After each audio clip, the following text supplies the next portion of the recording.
This is my great-grandson, Gabriel.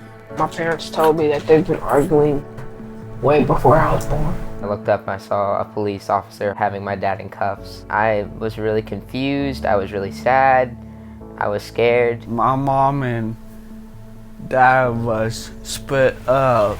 I was really close to my mom.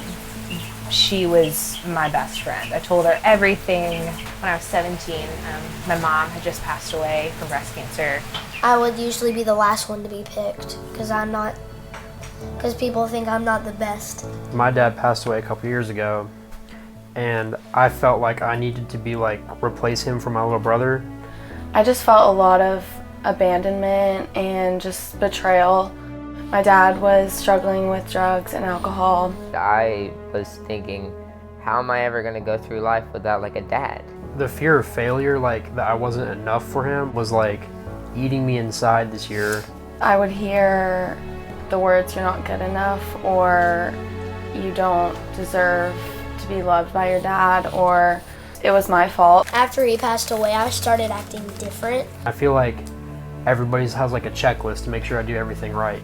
I just never feel like I'm doing enough. When I found out my mom was diagnosed with cancer, it was kind of a scary time for us because we didn't know what to do. It was kind of like we were in a ditch and our life was kind of turned around. You get in a situation and you think, how am I ever going to get out of this?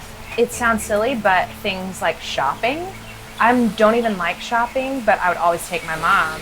Graduating high school, getting married, and not being able to call her and tell her about them. I got really angry. As a single mom, we have this stance that we want to fight so hard for our kids. We want them to have everything that any other kid would have, and there's some things we just can't fix. I very begrudgingly came to Daystar. Just talking about anything to do with feelings, not my speed. We didn't talk about feelings growing up, and so to have someone look at me and say, "How are you feeling?" was really strange and really freeing. It's something I didn't even know I needed. From the first second you walk in, you kind of realize that it's a home and it's a place where everyone is welcome. Of course, the counselors have the cutest clothes. Don't know where they get them, but it's so cute. Smell of cookies baking, of popcorn or apple cider can bring us back to what we love, that can warm us when we feel so cold and protective and hard inside. I would love to come, but the first thing I need to know is what is it going to cost? And she talked to me about the sliding scale and said, this is how much it'll cost you for all three of them. And if that doesn't work, you tell me and we will figure something out. And the tears that came that day were so overwhelming to know that somebody else cared about my children with me. Somebody was in the fight with me. There's no need to feel alienated by what you're going through, that so many people have done it before and come out on the other end, and that there's just really no shame in hard situations or grief. We would never do what we do here if we did not have kids who come week after week and sit around a table and they listen and they give encouragement and they say in their own words, take heart.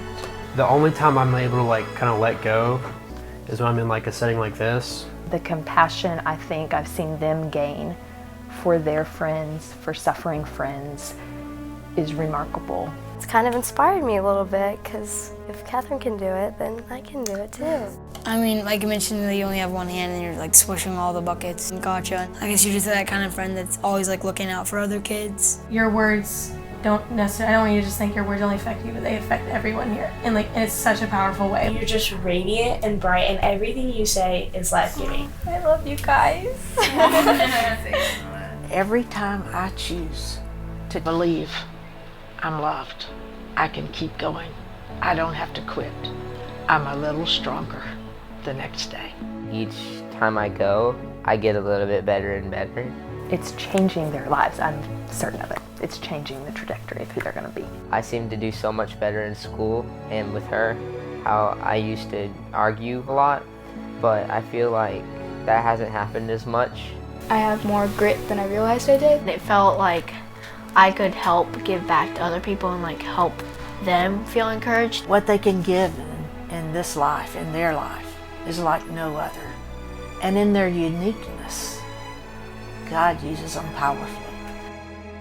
Growing up, I had so many interns and counselors that I really looked up to and really cherished my relationship with them. And I think I just wanted to give back to Daystar and just also be that for other kids. It's been the most super bunch of people I've ever seen. There's light and dark in all of us. But there's also a promise that that light outshines, that that light overcomes the darkness.